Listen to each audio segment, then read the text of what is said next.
I was raised in a family that was very conservative. My family lineage goes back to Amish on both sides. Wow. We've had powwowers in our family. I've very well know a lot of what that whole folk art of healing is. I've been involved with some of it, though I was never trained by anybody. So I'm very aware of it. Um, I don't know if that has had any influence on me personally. It may have. I mean, it may be something that was passed down to me that, through family, but I really don't know. Some people say it's in our DNA, but I think that's yet to be proven. But I don't know. I think most of what we, I believe every person has some type of intuitive ability. Right. You can call it psychic, but I think it just depends how open the person is to actually using it, how they develop it, and if they're willing to be open with others and help them by using it. That's something that I do. I mean, I don't necessarily get into a case, or have in the past gotten into a case that I'm out for compensation. I'm just doing it to help them, or they ask to help. And that's the way I've always been. I mean, I just feel it's part of what I am, and that's why I have done it over the years. So it's accumulated into a lot of very interesting friendships and relationships over the years. Well, the way that because I was raised in the South and spiritual and in Monroe, and of course we had New Orleans and all the world religions but the French Creole, and you've heard of voodoo and all these other Santeria and all these other. So we got a combination of all that, with me growing up, and then we moved to Houston, and then I realized how international the world was. You're right, living near Houston and seaport, so to speak. But so many. The Japanese had their little area, Chinese had theirs, the Mexicans theirs. Filipinos, and then make these little clusters of Houston. I'm sure it's still that way, probably a lot more, because that was in the 60s. And I met with Saudi Arabians, broke my tooth at the Warwick Hotel. I was a dancer at the time. But even then, I could sense people, but we didn't talk about it. But the government recruited me in May 10th, 1967, because of my abilities, I believe. I can't prove it to you or anybody else, but people, recruiting you in high school, because I was twirling fire batons at my high school and machetes. And the way that I understood was men in black, so to speak, they came in black, and one of them got me out of the movie theater, but I believe it was based on what I could perceive or touch and feel, because how I researched it as a kid was this girl came out to get me to talk to her father in the stands, because they had heard about us practicing at school, and it got around school that we were going to twirl, fire batons and machetes that night, right? So, we did occasionally, but it was a big deal until they had to make us not do it anymore. It was causing a thing with the local Houston fire department or something, something to do with fire. I was turning the lights out, I think. But anyway, so one of these guys came and asked me if I'd like to work for the government. So that's how I wound up, being a bona fide investigator. But Men in Black, so to speak. And then they pulled us out of a James Bond movie. My husband worked at NASA, but at the time he had 5 scholarships. So I was wondering if you have any knowledge. Has any government groups of any type in intelligence ever approached you? Yeah. Oh, well, let me hear your story. I can't really talk about it. I was involved with a particular agency who was interested in something I was involved with, but I don't know if it became classified. I really don't know that, but I just know I've never really talked about it. Right. Well, they would have told you if it was. Well, you weren't a government contractor or government. No. This was something I did voluntarily. Yeah, I was both. I was in uniform and out of uniform and trained to GS status as well. But it all became because I didn't understand signing the paperwork in 67, but I grew into various divisions of departments inside the government before I retired in 2017. So now I feel more freely. I don't think that when I had my company as a ACIR, Assured Confidential Investigative Report, you of course know just out of confidentiality with a person if they ask you. It's like a medical or HIPAA law. So it's a moral law, right? If they come to you, especially those that are very well known or have reputations, they don't want people to know they believe in spooks or ghosts or, are That's they always involved? that's always been a policy of mine.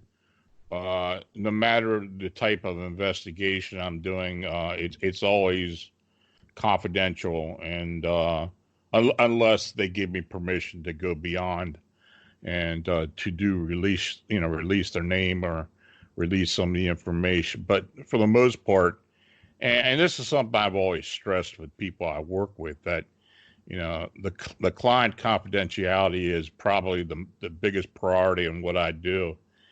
And I've always gone by that, and it's kind of given me the ability to receive more cases as word of mouth goes by, because people do realize that you will not talk about them personally and disclose any information that they don't want done. So that's always been my number one priority, to keep things confidential.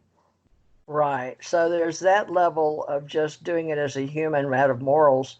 And then a lot of times with the government, if you've got a need to know or a confidentiality agreement, they may have you sign that. But in the military, a lot of times you'll be working in another area or on what they call temporary duty orders. And then you may go do something never knowing what it is. You don't know till you get there, and then you're involved. And then after the fact, we would brief people and then tell them that they can't talk about it and tell them who they were working with, or you were working, affiliate or blah, blah, blah, right? You may be in a uniform, but working with the intelligence community.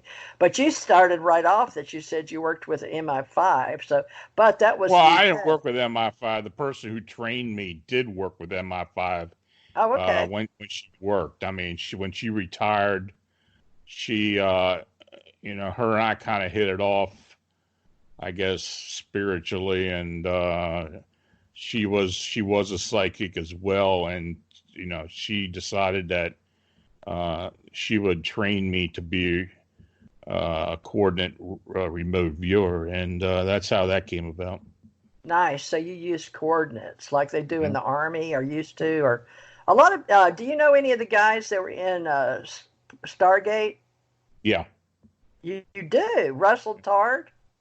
Yeah, I knew a few of the people. I was, when I lived down in Maryland, I didn't live too far from Fort Meade, so I was able to associate with a few people that were in that program earlier. Wow. They never really acknowledged it after it came up with the MK Ultra and then the Spygate. Oh, yeah. But that I think yeah, associate. I was able to converse with a few of the people involved. Yeah, I think those are completely different programs. Now they may have crossed over in a time. Oh, there was a crossover. Oh, was there? Yeah, absolutely. Okay, I didn't know from the 60s, 70s, and 80s. I wasn't in the MK Ultra, but I did study some cases in Canada with a gentleman that was known for doing that. And there's some cases out there still open for money, so to speak. So I wish everybody well on that. But I never wanted to get close to the MK Ultra. Now I've had people on radio shows that do that, or have meetup groups on some other radio shows that do it. Maisha Johnston, do you know her? No. Oh, okay. See, we can do stuff and not ever know each other. And this is what's amazing me, because you would think it would be a closed community, but it's so closed we don't even know each other. So maybe I don't know, that's good or bad. Well, another thing you mentioned, now, if you don't mind, I don't know if you're taking notes, but or if I don't think you'll have time to go back and listen to this, but we can build an oral history, and that's what I like to do as a investigator archivist, and build ACIR radio with groups that feel like they're contributing to the oral history of who they are in our Who's Who directory, and how we can train people in what we do. So, we're told to live 120 years in the Bible. I don't know if I'll make it. I don't know if you'll make it. But those of us that have faith that there's spirits out there, I think we have a little more faith and hope, because, if let's say you're in a severe accident underground. My brothers were like that, laying pipes, right, in Houston and stuff. But one got down in the machine. One did a machine, and one got down and did the fancy welding and stuff. But you can get trapped. But sometimes only hope and faith you've got is in humanity and God to pull you out.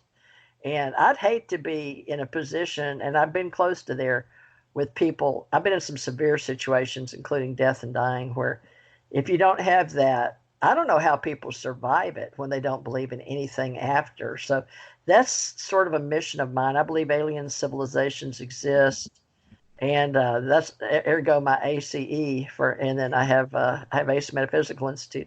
But with you, ACO Club, I believe it needs to be something not just metaphysical and not just UFOs and alien contact, because I had a Bigfoot experience while I was driving a big truck, and not one, but twice. One, when I was getting up, I had a CDL out of Kentucky. I started in Oklahoma, then went to Texas and drove for FFB American Eagle, and I went to U.S. Express and Covenant.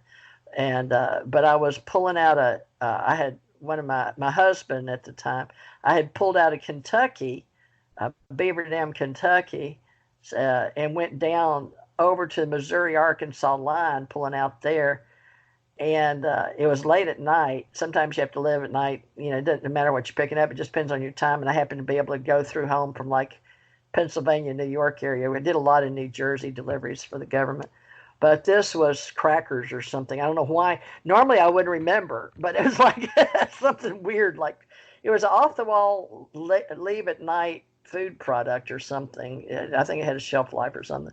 So I had to go, and when I was pulling 1:30 or 2 in the morning, the light shined over in the dark, and I saw this tall, it looked like a tall, I mean like 8 feet or so tall, so that it caught my eye, and I asked a couple other guys if they saw it, and they didn't see it, and that really upset me, because this, what I would call a Bigfoot, but I saw a short, after I saw him, I looked to see what I could see there, and there was a short, like I want to say a woman. I don't know, but this is how my mind perceived it. We'll just talk perception. Was that and they're like, well, the lights shine, because I was turning from a road to get on the road going towards Memphis. And I don't think they were supposed to be there, but it was that time of year where they were picking berries off of the fence. I think it was like blackberries or something along a fence line. A smaller one with a smaller one. So to me, now this is what I perceived, that I wasn't supposed to see them. They weren't expecting me at that odd hour, 2:33, whatever. It was one of those where people are asleep and they don't have very much traffic on the road, And I was coming from an off-the-wall area, Kentucky, anyway, down and turning Missouri. And anyway, when I turned, I knew I caught something I wasn't supposed to see. Of course, I was an investigator by trade, but that shocked me because I'd never seen that before.